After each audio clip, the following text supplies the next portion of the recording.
Assalamualaikum warahmatullahi wabarakatuh. Kami dari kelompok 14 ingin menjelaskan tentang konflik India-Pakistan.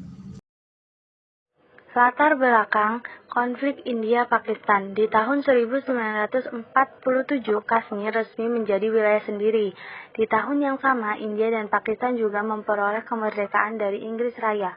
Mulanya, Kashmir tidak ingin bergabung ke Pakistan maupun India, hingga akhirnya pasukan Pakistan menyerang Kashmir. Maharaja Kashmir kemudian menandatangani surat perjanjian yang menyatakan akan bergabung dengan India. Tapi Pakistan tidak menganggap bahwa surat tersebut sebagai dokumen resmi. Sejak saat itu, Pakistan dan India mulai berperang untuk memperebutkan Kashmir.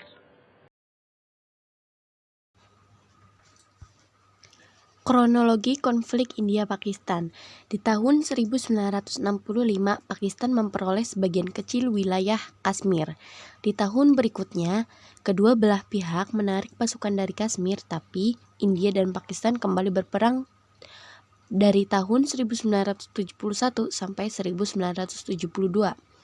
Akhirnya dibuatlah perjanjian Simla yang menunjukkan wilayah-wilayah Kashmir yang berada di bawah kekuasaan India dan mana yang berada di bawah kekuasaan Pakistan.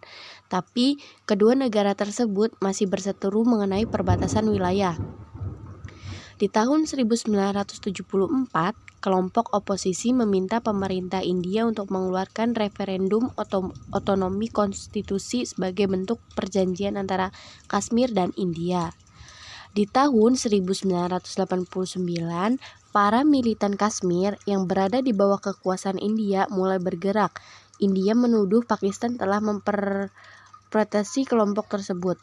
Di tahun 1999, India dan Pakistan kembali berperang karena pasukan bersenjata melintasi batas wilayah administrasi India. Di tahun 2003, Perdana Menteri India Atal Bihari Vajpayee mengadakan pertemuan dengan Presiden Pakistan Pervez Musharraf di Islamabad. Dengan tujuan diplomatik, India menyetujui usulan Pakistan untuk melakukan gencatan senjata di Kashmir.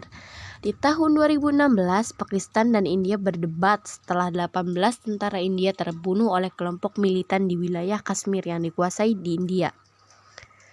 Tidak lama setelahnya, 2 tentara Pakistan juga terbunuh dalam perang dengan pasukan India di wilayah perbatasan. Nasib Kashmir tetap belum ditentukan. Kedua negara menyatakan bahwa Kashmir adalah milik mereka, tetapi administrasi pemerintahan sehari-hari terbagi antara kedua negara. Wilayah ini dibagi oleh garis kontrol wilayah di sebelah barat laut dari garis ini di bawah pemerintahan Pakistan. Wilayah di sebelah tenggara di bawah pemerintahan India.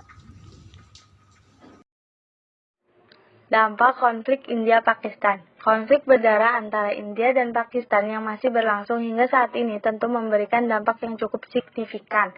Pertama, konflik menyebabkan tingginya tingkat pengungsi yang ingin menyelamatkan diri dari pertempuran. Kedua, banyak korban jiwa merupakan rakyat Kashmir. Konflik juga menyebabkan ekonomi di wilayah Kashmir kehilangan kestabilan dan menimbulkan ancaman geopolitik yang belum berakhir hingga saat ini.